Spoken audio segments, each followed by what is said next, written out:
Je vous parle le culte des morts. Le culte des morts, frère, ça se trouve dans Maccabée. Ça se trouve dans Maccabée, chapitre 12, versets 43 à 54. Je suis étonné d'entendre Maccabée, le culte des morts. Que mon frère allez me suivre, vous tous. Il y a aussi parmi les livres apocryphes la sagesse. Ils ont menti les choses que notre frère Salomon n'a pas dites, les choses que Salomon n'a pas dites. Dans la sagesse, j'ai trouvé encore un verset qui dit: Dieu est méchant. Dieu ne pardonne que s'il veut. Et une catégorie de péchés que Dieu ne peut jamais pardonner. C'est ce que dit ta Bible. La Bible dit qu'il pardonne tout péché sauf le péché qui est celui de blasphème contre le Saint-Esprit. Et c'est là que l'apôtre Jacques dit qu'il est les grands et les petits péchés. Il y a les péchés qui amènent à la mort, un péché qui ne mène pas à la mort. Les péchés qui mènent à la mort, qui les commettent, ce sont les païens qui refusent d'accepter l'œuvre du Saint-Esprit par le témoignage que Dieu a donné de croire en Jésus. Le culte de mort est basé sur une doctrine. Cette doctrine s'appelle la doctrine purgatoire. Alléluia. La doctrine purgatoire. La doctrine purgatoire est de l'efficacité de prière pour le salut de ceux qui sont morts. Alors, le culte de mort, ça se passe à l'église où tu pries. Chez les méthodistes aussi ça existe. Ça une doctrine. La doctrine purgatoire est de l'efficacité de prière pour le salut de ceux qui sont morts. Je vais vous enseigner beaucoup de choses. Ça va vous faire grandir. La doctrine purgatoire, il croit à quoi? Quand quelqu'un est mort, il faut prier pour lui en demandant aux saints de prier pour les vivants et que les vivants prient pour celui qui vient de mourir. Tu n'as jamais entendu dans le culte de l'église catholique quand quelqu'un est mort, nous allons prier pour que notre Père l'accueille dans sa gloire. Tu n'as jamais entendu ça. Ce n'est pas dans la Bible. C'est dans leur Bible là. Dans Maccabée chapitre 12. La Bible dit, frère, il n'y a pas de lien entre les vivants et les morts. Et la Bible te dit encore, les vivants ne peuvent pas intercéder en faveur des morts. Ni les morts intercéder en faveur des vivants. Tu n'as jamais entendu. Je te salue, maman. Et à la fin, il dit quoi? Priez pour nous, pauvres pécheurs.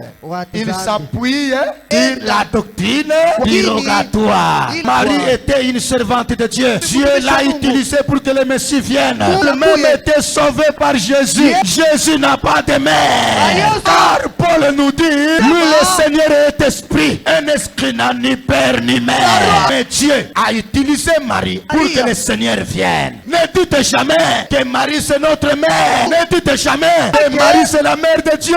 L'insulte. Dieu créateur, avoir une mère. Dieu est grand. Il savait. C'est pourquoi Marie n'a jamais connu d'homme. Pour que Jésus vienne. Pour dire, c'était une enveloppe qui est entrée dans son ventre. Sinon, aucun médecin ne croira qu'une vierge qui n'a jamais connu d'homme puisse faire naissance à un enfant. C'est pourquoi Jésus est né. Il devrait naître avec 13 chromosomes. Mais il est né avec tous les 26 chromosomes. Comme un homme normal. Vous êtes avec moi?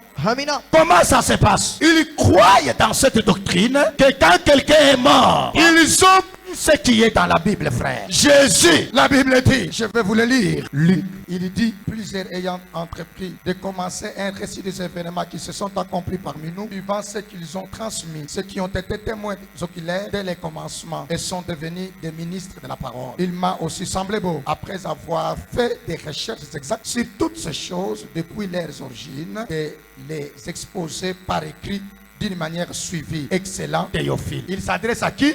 À Théophile. Dans Luc. Et dans Actes des Apôtres, Luc s'adresse aussi à qui? À Théophile. Ça va? Soyez enseignés. Amen. Les témoins de Jéhovah aiment les enseignements. Les églises de réveil aiment les prédications. Parce que dans les prédications, il y a recevoir. On a dit à une sœur ici que chez vous, là, il n'y a pas de prophétie, on ne vient pas. C'est tous les jours la prophétie. La parole de Dieu. Alléluia. Amen. Jusqu'au jour où il fut enlevé au ciel, Jésus, après avoir donné ses ordres par le Saint-Esprit aux apôtres qu'il avait choisis. Suivez bien, verset 3. Après qu'il eut souffert, il leur apparut vivant et leur a donné plusieurs preuves, se montrant à eux pendant 40 jours et leur parlant des choses qui concernent le royaume de Dieu. Jésus, après sa mort et son ascension vers le Père, ça fait combien de jours? La Bible dit combien de jours? 40 jours. Suivez-moi bien. Dans la doctrine purgatoire et de l'efficacité de prière pour le salut des âmes, ils enseignent que quand quelqu'un est mort, il ne part pas directement au ciel, ni en enfer. Il reste pendant 40 jours. C'est pourquoi vous partez dans des fêtes païennes. Oh non, nous partons. C'est le 40e jour. Uniforme. Vous êtes en train d'appliquer la doctrine purgatoire. Donc l'efficacité de la prière pour le salut de ceux qui sont morts. Suivez bien. Ils ont pris les 40 jours de Jésus. Mais Jésus dit la Bible que pendant 40 jours il prêchait. Il leur annonçait la parole. Alors dans cette doctrine, dans Maccabée 12, il croit que quand quelqu'un est mort, maman Nana peut me comprendre, papa l'est un peu. Qui a encore vécu au village? Nous-mêmes on nous disait ça. On nous disait quoi? Quand quelqu'un est mort, on nous disait qu'il y a quand? Pendant 40 jours. Si la famille a la dette, il faut faire quoi? Payer pour qu'il puisse prendre la bonne direction. Ça, c'est quelle doctrine?